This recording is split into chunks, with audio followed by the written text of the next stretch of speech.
Hi, I'm Edward Cohen. Welcome to Tangent. Today on Tangent, we have Lisa Rockefeller, Chief Revenue Officer at Cortex Sustainability Intelligence. Hi, Lisa. Where does this podcast find you? Hi, Edward. I am sitting in my home office in Brookline, Massachusetts. Beautiful. Let's get into it. Before we jump in and discuss everything we have around decarbonizing real estate and sustainability in the built environment, would you mind sharing for Tangent listeners your background and a quick overview of Cortex? Sure. So I have about a 15-year track record in the climate tech space. My previous roles have included leading sales for North America for Enel and captaining our enterprise go-to-market for Palmetto Solar. So I've spent, the last 20 years of my career in behind-the-meter energy solutions, covering most of the deregulated and regulated markets in North America. I joined Cortex in October of 2023. And I'm now the Chief Revenue Officer, helping them grow the business and bring our product to market. Super interesting and very relevant background to tackle the challenges that we face as an industry and as a species. But so in terms of the problem when it comes to decarbonizing real estate, how would you define and quantify the problem? Talk about the info asymmetry that exists and the problems with communication across the value stack and all the misaligned incentives across the different stakeholders. Sure. So, my background, I've been working with some of the largest owners and operators and energy consumers really across the whole market. I've never seen a problem as complex as the one that faces commercial real estate. So if you think about, Google, Microsoft, right? They own and control all of their employees, assets. They get to set policies and have those translate into specific outcomes in their field. What we have in commercial real estate is an entirely different story. And that's really based on the fact that, every individual building is different. Sometimes you'll find in a single entity, like 4 or 5 different corporate stakeholders, none of them work for the same organization. So the chief engineer might be out of a union shop somewhere. The property manager could be third party, like Cushman & Wakefield or JLL or CBRE. You could have an asset management group that works for one company and an ownership group from another. And that doesn't even contemplate like the tenant landscape where you might have, 50, 70 different individual stakeholders within the building controlling energy consumption. And oftentimes, joint venture alignments related to the capital side.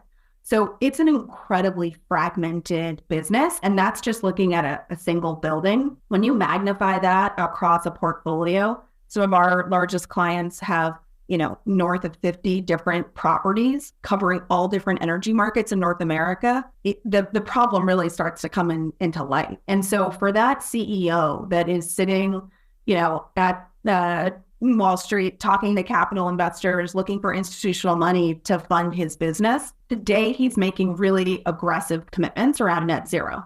But how to translate that into action in the building is a nearly impossible task when you think about all of those different silos of individuals trying to optimize for their day job. And so where we really come in is trying to help bring really a governance and alignment approach to those different individuals managing. But I'll give you an example that I was just contemplating with a client last week. They got a quote for a $35 million electrification project to upgrade from steam in their building. They intend to hold this building for about 5 years. The payback on that steam is longer than their planned horizon for ownership.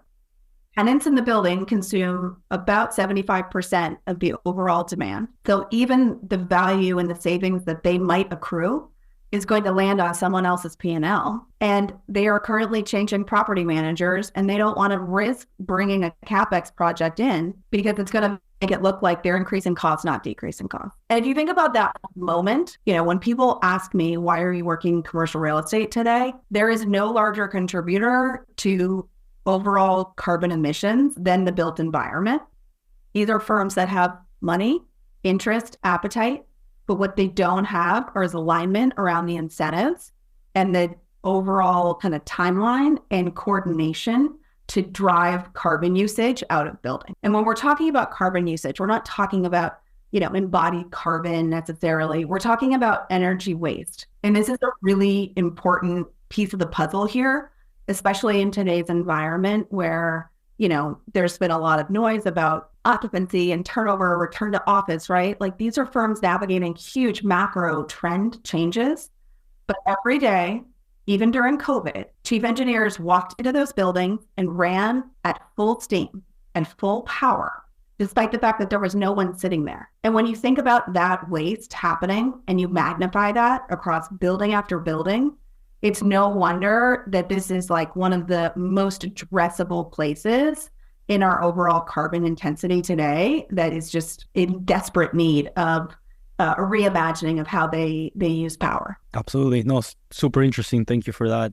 When it comes to defining industry-wide, but also at the portfolio, at the operator, and at the asset-specific goals, like how are you helping define these sustainability goals for clients and for the industry? Yeah, it's a great question. I mean, what I would share from most of the Class A operators, and we work with, more than 50 million square feet of owners and operators across North America, primarily in markets where there's this kind of combination of regulatory compliance mandate, along with, practically speaking, the kind of individuals, both at the tenant side and on the institutional capital side, that are looking to squeeze carbon out of their operations. So if I think about kind of our expertise from like New York, Boston, DC, San Francisco, LA, what we are seeing with that stakeholder mix today is a deep desire to squeeze carbon, but what they don't have is large capital budgets. So when we're talking about stakeholder alignment, oftentimes it's helping translate between teams that have never met.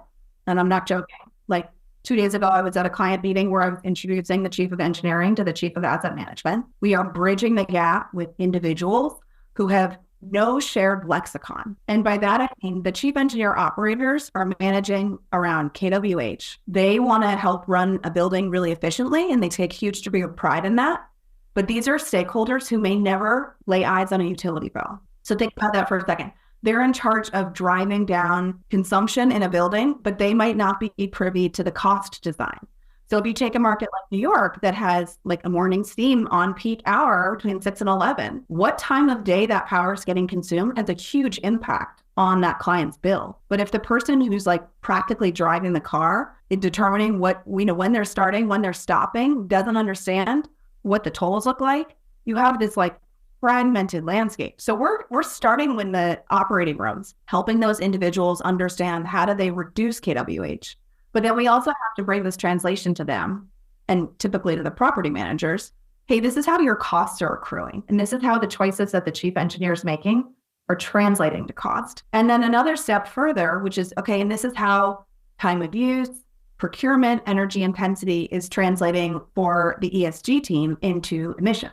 And today, most organizations, there is no kind of Rosetta Stone to help them make that translation. And even when they have it, most of the time, they're able to do that translation in the form of like an ESG report that's looking in the rear mirror. What is most important is how they make choices like today around operating that building. And to make those choices, you need to have real-time intelligence guiding that. And so that's really the power that we start to bring, putting into the chief engineer's hands, the ability to understand the trade-offs between starting my startup sequence a half hour early and getting to temp before the on-peak hour, or do I defer startup sequence, call it another 15, 20 minutes, but ultimately start my building up during the on-peak hours if it allows me to avoid, that consumption factor for 30 minutes. So these are the types of problems that are kind of purpose-built for AI to solve, because right now, imagine that chief engineer, he's sitting there with paper and pencil trying to figure this out. He has 70 other things to do today. So he can't spend his time optimizing for startup and really re-optimizing, because the BMS systems are like purpose-built to start your building at the wrong time, even the optimal start ones. And they're totally in a vacuum of external factors.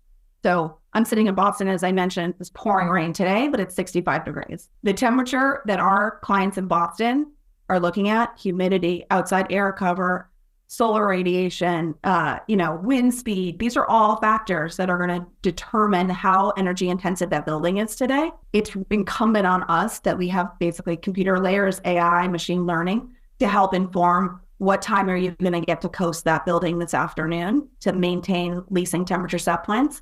and still squeeze waste out of that building. Super, super interesting. And I think you mentioned something that is, that we as an industry and also the more innovative players out there have realized, which is it's nice to have reports that, tell us how we performed in the past, but they're pretty useless if we're not able to know what's happening real time and we get updates when we need them and not through the rear view mirror, like you said. In terms of gathering this data, aggregating it, making it digestible so your clients can take targeted action, how are you gathering this data and what does your tech stack look like, if you will? Yeah, it's a great question. So we pull from a variety of different external data sources, something as simple as like a NOAA weather station pegged to closest to the building that we're serving. We also pull in occupancy data. So one of the lowest hanging fruit within commercial real estate is optimizing energy consumption to schedule. So that might be something coming through a badge swipe, or even some of our clients use what they call the blob tracker, which is basically like bodies walking into the building on video screens to give us a sense of occupancy count. Some of the more strategic owners tie it to elevator bank or floor. So we can really dial in to see where are the bodies going, which might seem like overkill, but when you look at the fact that most commercial owners are actually heating and cooling their buildings on Saturdays, usually typical leasing hours are like 9 to 1. They might have had 1 or 2 people walk into that building in like the last 6 months of Saturdays, but they're still legally required to use that space and keep it to temp. So we're working to help them integrate that type of insight into their building. One of my favorite stories recently on the occupancy data is that we had a major law firm as one of our clients in a big building in Manhattan. And what they found was that Friday mornings, they actually came in earlier because that was the day they weren't in court. And so these are the kinds of things the rest of the week, those lawyers were rolling in after they were in session, certainly working late, but the morning occupancy behavioral stuff is totally tailored to the tenant. Right. And certainly right now we find ourselves in pack season. We're seeing a lot of overtime HVAC requests. So the buildings need to be smart enough to bring forward those kinds of detail all the way to the floor or the subzone level. Another big set of the data that we pull in is off the main utility meter data. And this might be, trending all commodities, water, gas, steam, electric, domestic water sometimes. And we're pulling that in as well. So we have it exactly as the utility is accruing and billing for that consumption. And then we'll pull in tenant submeter data where available. But I'd say like the holy grail for us is building management system level insights. And those are really kind of the deep points within an individual asset that are telling us all the way down, to a damper or fan, is this equipment on or off? And ultimately, is it supposed to be? And when you can see into a BMS system, you end up basically being able to build a digital understanding of how that exact building is operating in real time every day. And so a majority of our clients are integrated all the way to the BMS level. And that really allows us to have that 360-degree view all the way inside the building about how energy is being consumed.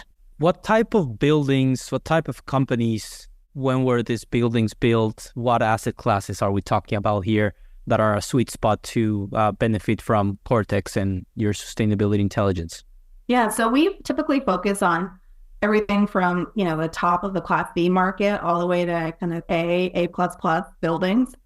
Some of our larger clients are the type of marquee buildings that you would be able to pick out on your own home urban skyline.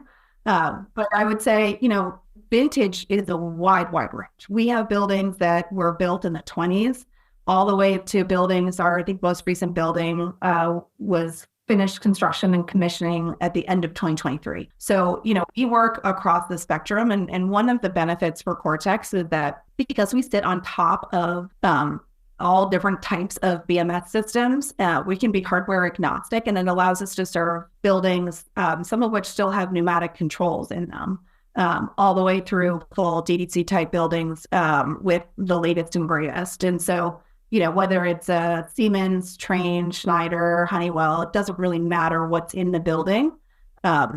Work on top of that. And so it allows us to serve a very broad range of major Class A office. We also work with some kind of corporate campus environments including like the Exelon building in Baltimore, people who have, full command and control and are fully kind of owner occupied. Interesting. So a wide variety. Yeah, seems like a trend in terms of what the sustainable real estate solutions are going after. Like naturally, a lot of them are working with Class A buildings or the larger players, which definitely have, more impact on their own across more square feet than individual players. But that seems like the next, the next frontier, if you will. How do we deploy and help other, Class C buildings or even older buildings to take advantage of, just what we have in terms of sustainability innovation. And I think it ties perfectly back to the conversation we were having about, overall ROI and payback and the split incentives conversation. Because no matter who you are, whether you're Class C or Class A, when someone walks in the door and says they can eliminate 10% of your power bill that you're currently wasting on like outside of occupancy hours and equipment that should be shutting off but isn't because your BMS has been misprogrammed or needs to be tuned up, really anyone can benefit from that. I think it's unfortunate that today, most of the rest of the market is, I would say, working on macro kind of license to operate issues around occupancy. One of the reasons I think a lot of the decarbonization solutions are flocking to Class A is we're actually seeing occupancy, exceeding pre-COVID levels, and the more sustainable spaces are able to command a premium.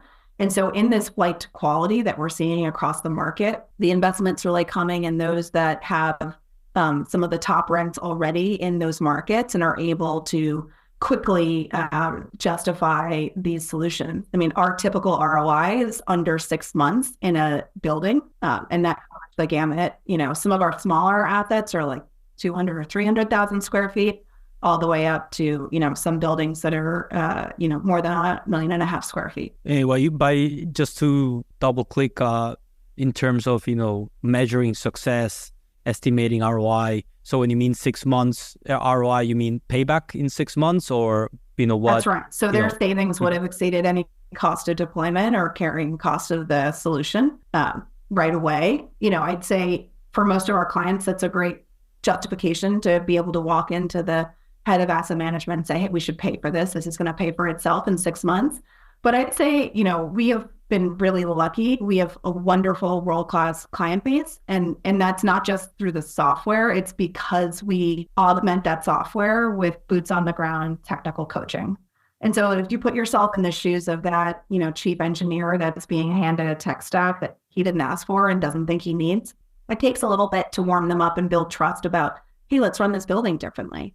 I sat down with a chief last week. He's been in his building for 38 years. Like this guy knows this building in and out. And so for us to build trust and show him, hey, here's the power of having this real-time actionability platform in your hand as you're walking the building, it takes that level of boots on the ground coaching. And that's one of the elements that really sets Cortex apart is our technical account management program. But it was great. We sat down with him for an hour and got his team up to speed. And he said, hey, I'm driving to work with Waze. This is just like Waze for my building. And he said, I feel like I've been running this building like I had an atlas next to me, and now I've got this step-by-step navigation. And that moment really rang true for me because these are people that are trying to do what they can in their buildings. They're just lacking the technology to help support them in their decision making today. I like that comparison, Waze for my building. I mean, because when it comes to, GPS is amazing, probably one of the best technologies we've ever had. But in terms of internal navigation and just looking behind the walls, if you will, we haven't done a great job there. So that's interesting that your clients are feeling that they can now navigate their buildings thanks to Cortex. Yeah, the environment is changing constantly. One of our clients in Manhattan had everything on lock. They were as commissioned as possibly they could be. They had trimmed out all the waste in their building. It was really one of our best, most successful, just ongoing persistent commissioning stories. And then the building next door got knocked down. And all of a sudden they have, solar on panes of the building that hadn't seen the sun in decades. They had a whole new set of wind shear coming off of a different side of the building. They had shadows where they hadn't had any, and their entire operating environment changes. And it's hard to imagine, you're a chief engineer, you've been running this building for 36 years, and all of a sudden you're seeing hot and cold spikes in the building that you've never anticipated. And so it's not just what's happening in the building. There's all these other external factors.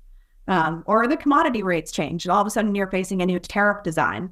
How are you going to drive that into the basement of those buildings, into those operating rooms to start to navigate around that time of use rate? I would say largely organizations are totally blind to help do that decision support.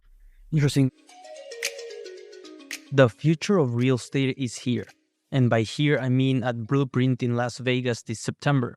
Join the largest, most global gathering of industry leaders and innovators leading the charge in changing the built world, from construction to transaction, for 3 days of networking, learning, and ecosystem advancement. With trillions of dollars of assets and the best global innovators under one roof, the future of the built world happens here at Blueprint. Blueprint 2024 takes place at the Venetian Las Vegas from September 17th to 19th. Tangent listeners get a $300 discount for their ticket by visiting blueprintvegas.com/tangent. That's blueprintvegas.com/tangent for a $300 discount for your Blueprint ticket. See y'all there. Let's dive into a bit more in terms of Cortex's business and your model. How do you engage? What do your contracts look like, or how do you align incentives with your clients? Yeah, it's a great question. So typically, we've had the luxury of kind of selling through word of mouth. We have a really strong advisory board who helps us navigate within the larger owners, and we kind of tend to spread like wildfire. So, usually our clients are buying us to cover their full portfolio. And like most other companies, we are a software as a service type of business. So our structure is usually just monthly ongoing service fees in support of the hardware and software and the coaching teams that we support those clients with. Most of our clients are on kind of evergreen contracts, but a typical engagement, it's like a 3-year contract. And as I mentioned, we're paying for ourselves in, the first 6 months. So it's a very light tech deployment. We have a small hardware device that sits on top of the main utility meters that are pulsed. And once we have that data flowing, we're typically up and running with our customers in around 6 weeks. We see savings almost immediately. Usually the first month that we've got our application in the hands of those operating teams and rolling up to the asset managers and the PMs, we're able to drive impact from really day one. That's very cool, especially the fact, if someone is planning to invest in a building and hold it only for a handful of years, but they know they can start getting savings or at least their return in a number of months, then when they plan to exit that asset, could they estimate that now, the building will be worth more because it's more efficient? That's exactly right. And when you think about, just the overall design of the commercial real estate, cap rate structure, every dollar that we can squeeze out of OpEx is, in some cases, typically like a 5x cap rate. We can see, 20x the returns in that building and a valuation increase when they go to sell it. And so the asset management in particular is like hyper focused on squeezing cost out of these buildings. And when they either reposition a building or they acquire a new one, we're often the first team that they call to get in and start to eliminate that waste right away. Interesting. I was actually reading the other day that global emissions have basically plateaued and that they grew just 0.5% in the decade preceding 2023, which is the slowest rate since the Great Depression. So I guess we must be doing something right. But do you think we've turned a corner, like in terms of emissions, at least when it comes from the real estate side? Or, how do we bring them down? It's a great question. I don't know if we can say with confidence that we've plateaued. One of the dirty secrets of remote work is that it's actually a lot more energy intensive than office-based work. And so when you think about all the individuals sitting in their home offices with, inefficient windows and their own central HVAC designed for their 1,000, 2,000 square foot home, and you percolate that across, and then at the same time, all of the big office owners are being held to account on the leasing side to actually maintain tenant occupied space at certain temps, regardless of who's sitting in the building. I think there's a lot more work to do to start to normalize and align in incentives across both bringing people into the office and the benefits of that, but also, one of the biggest innovations I think that has yet to be fully absorbed by commercial real estate is around green leasing and giving tenants who are now facing SEC exposure, as well as obviously the cost of the power consumption in their space, some additional control when it comes to energy costs. I mean, I think energy today is probably among the most poorly managed line items in any major organization. Most of our clients, when we start working with them, are basically treating energy like a fixed cost. And that's insane. Energy is a highly variable commodity, and it changes in both cost and value depending on what time you use it, how much you're using coincidentally, where it's being used on one side of the street to the other might have an entirely different, network benefit. So it's really important to be managing this commodity. And I think the most obvious next step for the built environment, besides the envelope of the building and new roofs and windows and all of the other kind of structural improvements they can make, is to start to bring better alignment between tenants and owners around energy waste. Green leasing. That sounds like a new, I haven't heard that one before. What's green leasing by Green Lisa? Yeah. So, very fundamentally, the tenants are on the hook for the energy costs in their space most of the time. And so one of the things we hear from owners is, why would I make that improvement? The tenant's going to benefit. But the tenant looks at their energy costs as if they are fixed. And so when you start to think about tying this off, it might be something as simple as when the lease is getting first negotiated, hey, we're going to work together to make sure that if we don't see occupancy holding like this, we're both going to be benefiting if we don't have to pay to chill the space on Saturdays in the summer. Are you okay with that? Shall we do that together? We've seen some real leadership from some of the most energy committed, tenant owners, occupiers, really, where people are coming into new buildings and saying, I want to be a participant in driving out energy waste in this building. I'm not just willing to foot the bill for really stupid energy decisions that are occurring. And so we've seen this from the more strategic, typically public companies, often that have a European footprint, where the idea that we're going to have, temperature controlled space Friday nights at 7 p.m. in Manhattan to like 66 degrees. That's insane. There's no one sitting there. In parts of Asia where they've started this strategy around like short sleeve SARs, but there's something particularly American about the idea that we expect people to be walking into these buildings, in most of our clients, like in full suits in the heat of the summer, and that those engineers are being legally bound to be running, full leasing obligation bans Friday night and Saturday morning. Like, we know there's no one sitting there, and that's just kind of the definition of insanity. So 100%. There's a lot more work to do. I mean, just on the basic operating excellence side, to bring tenants into the storytelling with these owners, because right now they're pretty much handcuffed from making the kind of energy improvements that everyone would rationally acknowledge make sense because of the leasing contract. Super interesting. And certainly, summer Fridays are a thing, and they're not going anywhere. And Saturdays, no doubt, those buildings should not be powered or the same way that we power during the week. And like, that sounds so intuitive to us, right? We're like, oh, look, we were sitting with a client, 74% lower occupancy on Friday, but legally today, they have to run that building as if it's Thursday. And that's just mayhem. So we've got to stop wasting energy. As the IAS calls it, it's the first fuel. Energy efficiency is so obvious to people right now. And when we can point it out and make it visible, the next step is giving them leverage to go out and reduce that waste. Super cool. What's going to happen in 5 to 10 years with Cortex? Where do you see the company going? Where do you see the industry evolving? We have developed a real niche solving this problem around helping, bring alignment and breaking down some of these silos to get more aggressive about operational excellence.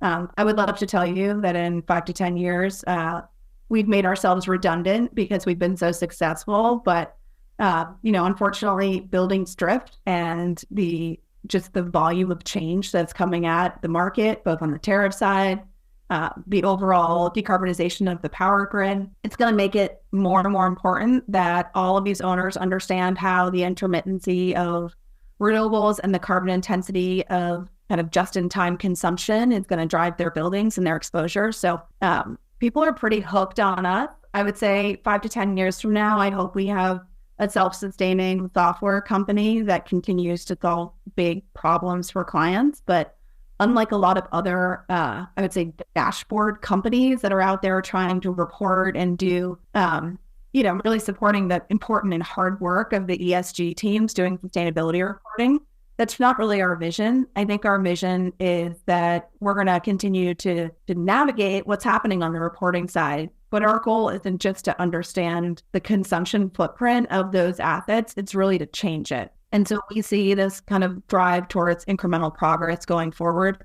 My hope is that we can continue to kind of own our niche. We have really set ourselves apart compared to a lot of the other, what I would call kind of vaporware or shelfware. And I walk by it every day when I go into my client buildings and I see old boxes on the wall from other software companies that never had that impact and connected tissue with the engineering team. And so I would hope 5 to 10 years from now, we're continuing to help our owners, avoid waste, squeeze waste wherever possible, and help them keep up with this changing environment. Certainly. I mean, especially, we don't know what's going to happen in 5 to 10 years, but currently with, higher borrowing costs and structural decline in demand for certain types of commercial real estate spaces, like it's the time to find those efficiencies and really take a step back to take 2 steps forward. Yeah, and I would love to tell you, I was working in commercial real estate energy intelligence software 10 years ago, and the unfortunate reality is it looks almost exactly as it does today. I think the problem is not necessarily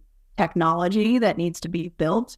One of my favorite clients often tells me software does not decarbonize buildings, people. And we all have to start working together and get the alignment. I mean, tech is an enablement tool, and it can be, a governance tool, and you can drive accountability with it. But ultimately, we need people who are driving and committed towards making the changes that the tech can enable. And I think that remains out of reach for a lot of America. Absolutely. People decarbonize buildings. Now, last but not least, Lisa, collaboration superpower. If you could choose one person, historic or living, to do a partnership with, who would it be? Oh, that's a hard one. I'd probably pick one of my favorite professors. I had the pleasure of actually misregistered for a class in college, and instead of taking what was supposed to be rocks for jocks, found myself taking astrophysics at Princeton, and I wound up in Neil deGrasse Tyson's astrophysics class. No way. He changed the way that I think about the world, certainly the universe, but he has this elegant way of simplifying the most complex problems, really, and making it comprehensible. And he just helps light ideas on fire. Like he can really, he can make anyone evangelical about learning about science and technology. And I literally stumbled into his class accidentally and missed the drop window. And the fact that he got me through astrophysics as an English major was a testament to his superpower. So I'd probably pick him. That's amazing. You probably had zero expectations. You walk into a class and get one of the literal best professors in the world. Yeah. I should thank my high school calculus teacher who forced me to sit for the AP exams, because if I hadn't done those prereqs, I probably would have been kicked out. But it's like a good moment of kismet. And I think, part of what I see happening right now is we have to kind of take the science out of some of this so people understand how addressable these problems are. Like this is not getting solved in some black box, right?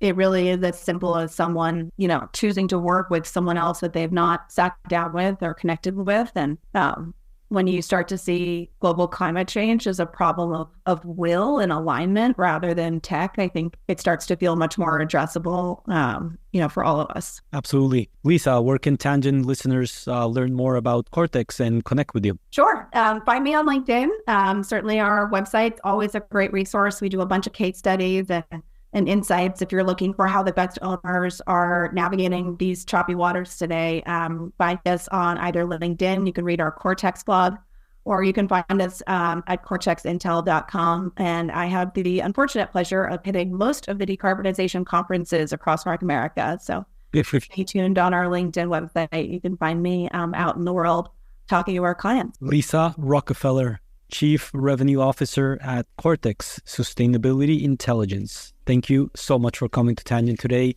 and for the important work you're doing for the built environment and for the planet. Always happy to be here. If you like what you heard, please subscribe, rate, and review Tangent and share the show with a friend. This episode is produced by me, Edward Cohen. Thanks for listening to Tangent, and remember, collaboration is our superpower. So stay curious and always be learning.